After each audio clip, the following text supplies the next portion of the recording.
1, 2, 3, 4.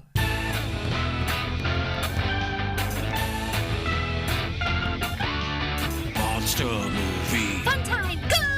Monster movie. Fun time, go. Monster. Movie. Fun time. Go! Monster movie. Fun time, go. With Precious D and Honeybee. Fun time, go!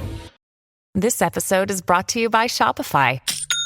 Forget the frustration of picking commerce platforms when you switch your business to Shopify, the global commerce platform that supercharges your selling wherever you sell. With Shopify, you'll harness the same intuitive features, trusted apps, and powerful analytics used by the world's leading brands. Sign up today for your $1 per month trial period at shopify.com/tech, all lowercase. That's shopify.com/tech.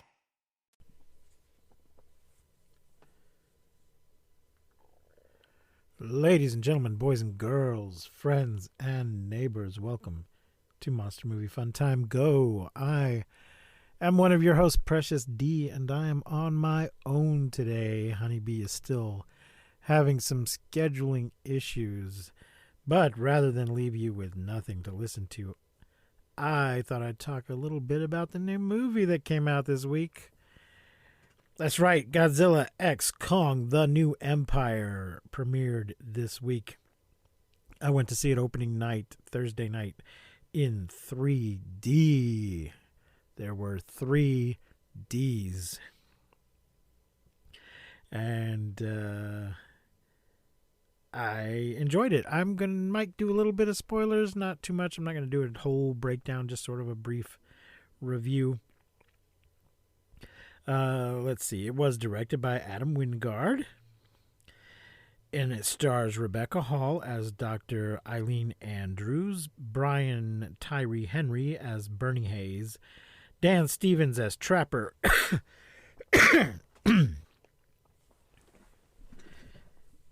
Kaylee Hottle as Jai, Alex Ferns as Mikhail Falachen as Iwi Queen, Rachel House as Hampton, Ron Smick as Harris, Chantel Jameson as Jane, and Greg Hatton as Lewis. So we have 3 characters returning from the last movie. I mean, obviously in addition to Kong and Godzilla. Also, the kaiju Doug returns from the last movie. If you're not familiar with Doug, just Google kaiju Doug.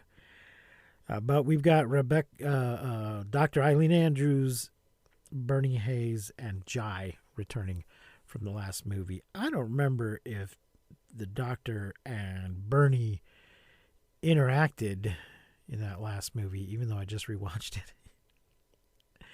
But we basically had a Kong team and a Godzilla team running around doing shit in different places in the last movie. And now we have one person from the Godzilla team and 2 people from the Kong team teaming up, and this new guy, Trapper, who is a action veterinarian.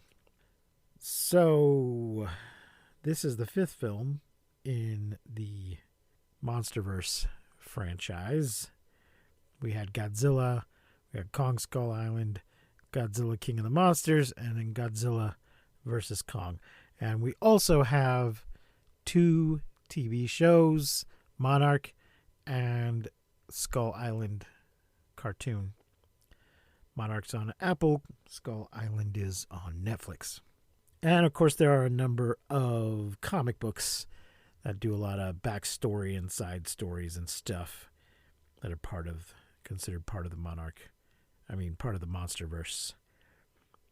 So there you go. What did I think of this film? Well, this is a sharp contrast to Godzilla -1. You basically have 2 kinds of Godzilla movies. You've got metaphors that are about something, and you've got silly nonsense where monsters smash each other. This is silly nonsense where monsters smash each other. That is not a bad thing.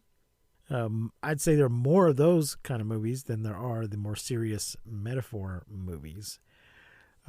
There is, just like the last one, there's a lot of nonsense in here that doesn't make any damn sense. Just a lot of hollow earth bullshit that doesn't understand how gravity works, and it's really more of a honeycomb earth. And then at one point we go into the subterranean world, which, how is that different from Hollow Earth? But the title card up on the screen tells me we are in the subterranean world. So we've gone deeper than Hollow Earth into the subterranean world or realm or whatever the fuck they called it. But even though it's full of silly nonsense, it's a very fun movie. Lots of monsters smashing other monsters. A few ancillary kaiju showing up here and there. A guest appearance by another kaiju who is not in the title, and I will not give it away in case you don't already know. The little deaf girl is obviously a little older now. It's been a few years, but she's still adorable and doing a great job. Apart from a few commercials, these two movies are the only things she's been in so far. She's in school right now, and I'm hoping she'll find other stuff to do, though, because I think she does a really good job. She's described as the daughter of Dr. Eileen Andrews, so I don't know if there's been some kind of formal adoption. She did seem to be raising her in the last movie. She's like the sole survivor of her tribe from Skull Island, and they were still hanging out on Skull Island in the last movie, but now they're at the Hollow Earth station in this one, because that's where Kong's hanging out these days. It all looks great. It's state-of-the-art CGI. It's all really well done. There's a lot more. There's a bit of a spoiler. There's a lot more apes in this one. A lot of Kong's people, and they all look very distinct. They didn't just copy the Kong model and paste it. So they did a good job with that, creating a bunch of distinct ape characters. There's all kinds of lore that we get dump at one point, telling us the whole background of the whole conflict between the kaijus and Kong and the Godzillas and various other things, that somebody just kind of looks at some pictographs and gets a very detailed summary of this ancient history. So, like I said, I saw it in 3D. I'd recommend going to the 3D show if you can find one, if that fits in your schedule. Most of the showings at my local theater were not in 3D. I didn't realize we were still doing that. It's, it was really popular for a while, and then it seemed to die off. But things still pop up in 3D every now and then. Speaking of 3D, since it's going to be kind of a short episode and I need something else to talk about, I acquired this week a Blu-ray of an old 3D movie that I have not seen in quite some time, called Metal Storm: The Destruction of Jared Sin. Now, I do not have a 3D TV or Blu-ray player, but it did come with the 2D version as well. But this is the thing I saw in the theater when I was a kid, and I was looking into it, and it wasn't streaming anywhere, but the Blu-ray is very affordable on Amazon, so I got it. And maybe if I have a chance to have Honeybee watch it, we'll do a random shit for our patrons about it sometime soon. I was thinking of that movie together with Space Hunter: Adventures in the Forbidden Zone, because they both came out the same year and are in 3D and have similarly structured titles, but I don't think they are actually from the same production company or have any of the same people involved. There was just a bit of a 3D renaissance in the 80s. Then it went away for a long time and then came back in the 2000s. And now it seems to be on the downswing again. But you can see Godzilla x Kong in 3D if you choose to. There's another thing I wanted to mention. I got a DVD on the way from our friends at SRS Cinemas. They have recently released the Great Yokai War: Guardians. which apparently is a sequel to a remake, part of a great yokai war series, as it were. I don't know. One source said this was another remake. Another source said it was a sequel to the previous remake. That previous remake was from 2005. But there you go. Anyway, this is the first time it's been released. It's only from 2021, but this is its first release in the United States, which we know SRS likes to do that, get their hands on those kaiju movies, in addition to the Shark and Amityville and Bigfoot and Killer Toilet movies they release. They also are doing a lot of first American release of kaiju films, and we appreciate them for that. So you might I haven't had a chance to watch it yet. It hasn't shown up yet. I just got a shipping notice. It is on the way. So I'll let you know when that comes in if it was any good. But you can watch the trailer on YouTube if you like. There's not much else to say without. I don't want to go into a full plot breakdown of this movie, because we're going to do that when we come around to it, which is we're going to catch up sooner than you might think. Before you know it, we will have caught up with the current year of kaiju movies. But don't worry, we have other plans in the pipeline. If that happens, it will not be the end of this podcast. So, like I said, it's going to be a short one today. Sorry about that, but we will get something new out for you just as soon as we can. But if you enjoy the show, please like and rate and review and subscribe on all the things, and consider supporting us on Patreon, patreon.com/mmftg. You can find links to all our stuff at mmftg.com. If you do become a patron, you get to request a movie for us to watch. It doesn't have to be a kaiju movie. In fact, it shouldn't be a kaiju movie, because we're going to get to all of those eventually. It can be any kind of movie you like. We're still making our way through those lyrics of Rocky Horror Picture Show, science fiction double feature. We're almost done with that. And as soon as Honeybee's schedule clears up, we'll put out another episode in that series over on our Patreon. Now, because this episode is so short, I did find an old interview from G-Fest that somehow slipped through the cracks. So I'm going to insert that now. It's an interview we did with Dojo Studios. They do a little fan film, short film there every year, and they run the costume contest there at G-Fest, and I'm sure we'll see them again when we go back in a few months. So here's that interview. Honeybee and I are here at G-Fest still with Nick Coutier from Dojo Studios. Cloutier. Yes. Cloutier, sorry. Nick Cloutier from Dojo Studios. Thank you for having me. Thank you. We did a little work with them last night, helped out with a little film they were making. Nick was running the camera. That's right. Tell us a little bit about Dojo Studios, just what exactly you guys do, because you're kind of doing everything here at G-Fest. Yeah, Dojo Studios is kind of a giant sandbox for us fans, both grown and younger, to come and play every weekend that G-Fest is held. In essence, it's like... It all started with Paul Gavins. He originated, well, he didn't originate, but he took on running the costuming thread. And from what I understand, he, was like, oh, we have all these costumers, and it would be really fun if we could do a video with them.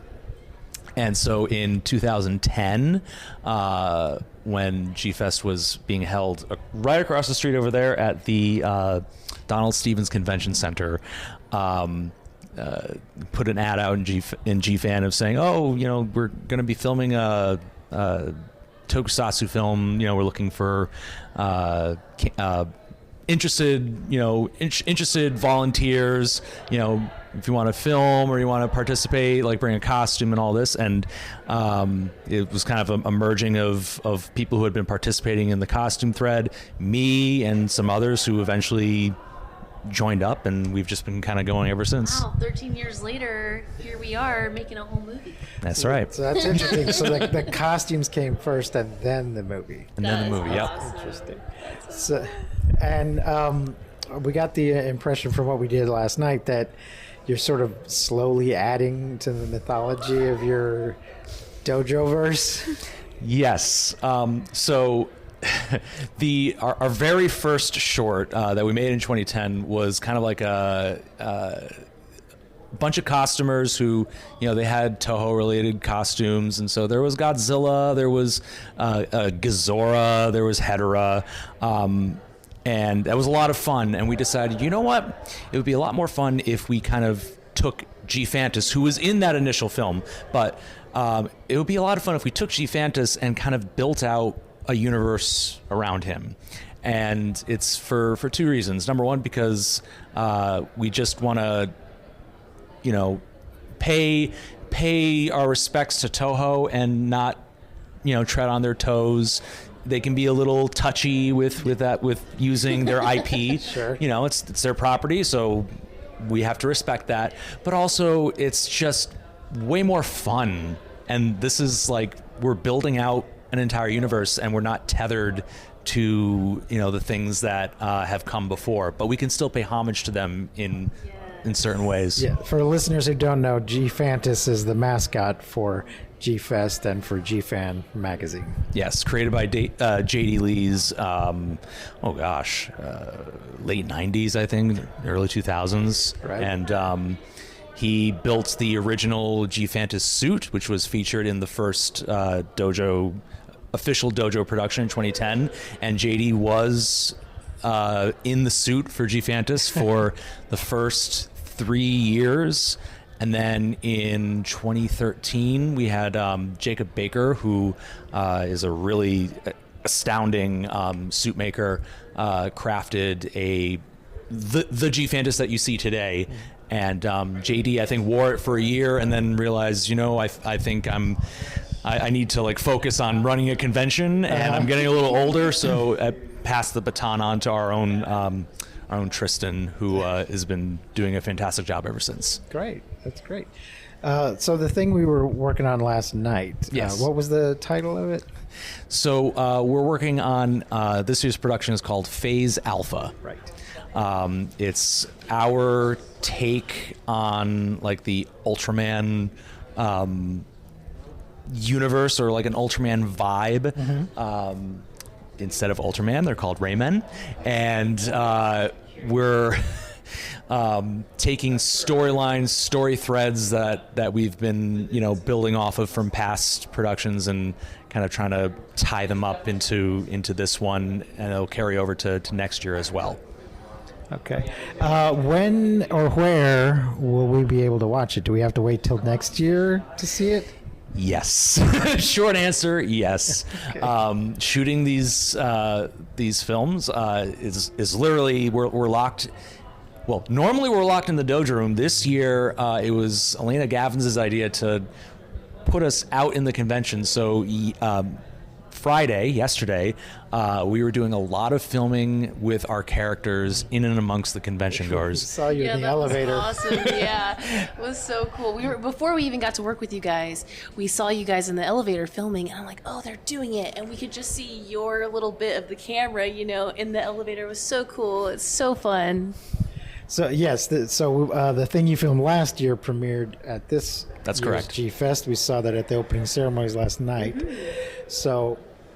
This one will premiere next year, and yes. Then what? You put it up on your YouTube channel? Yep, we will put it up on our YouTube channel, Dojo Studios at G-Fest. I'm so bad at remembering that. Dojo Studios at G-Fest, and also on our Facebook page. Okay. Yeah, I was perusing that page, or the YouTube channel earlier, so we're going to go back and watch the part one of what we watched last night. Yeah, and we'll put that in the show notes for all you guys who want to see it as well. We'll put a link to that. Are you guys on Instagram and all that stuff too? I know you're on Facebook. Yeah, no, we're not we're so bad at our social media presence. You're not on Threads already? What is a thread? I thought that's what's in my shirt, and I just want to say thank you for that, because I am the exact same way, and I am terrible at all of the social medias. So it's nice. It's nice to know other people are too. Yeah, I mean, we're all like I said, like this is the one weekend that we come and we play in the sandbox, but we all have our lives outside of this, and it just. When we're out of here, we have to go back to our real life. Yeah, this is just, we're playing. This is fun. And so it just, the point is that like, oh yeah, we have, dojo stuff we could do in the off year, but boy, the year just flies, and all of a sudden it's July again, and we realize, oh, we had all these plans to be posting things, and that just didn't happen. I'm telling you, all the cool kids are on Threads already. I'm sure they are. Assuming it doesn't get sued into oblivion, they're going to be hanging out. It's basically Twitter without the Nazis. For the record, I found out about Threads yesterday, so please do not feel bad, anyone out there, if you don't have Threads yet. Me, neither. I mean, I think they had a ridiculous 100 million people sign up the first week. So. I heard about that. Yeah, I don't feel like I'm that old, but I feel like a curmudgeon. Kids personally, I'm like, I can't keep up with all those things. Yeah. And I know I'm not that old, but I've taken on the burden for our show of keeping up with the socials to just try to get the word out. So, take that for what it's worth. Don't know how well it's working or not.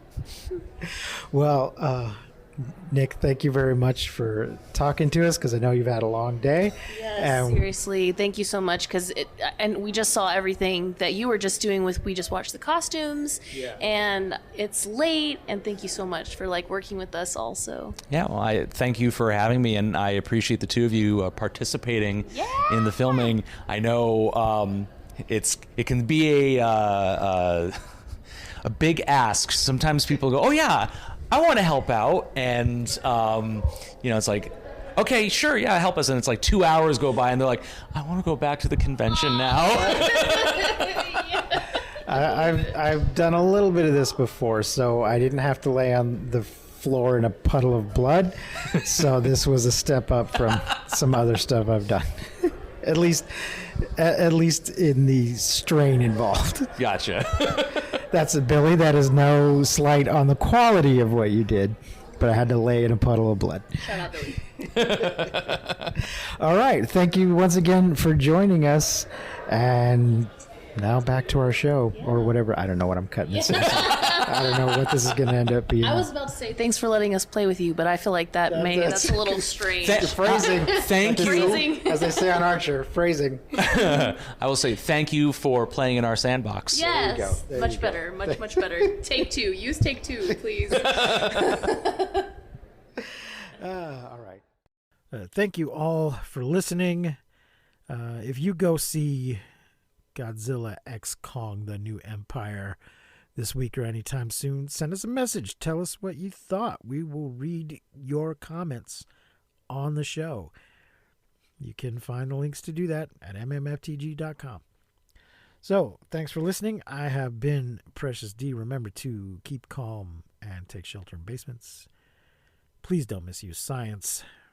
We won't see you, but you will hear us next time on Monster Movie Fun Time Go.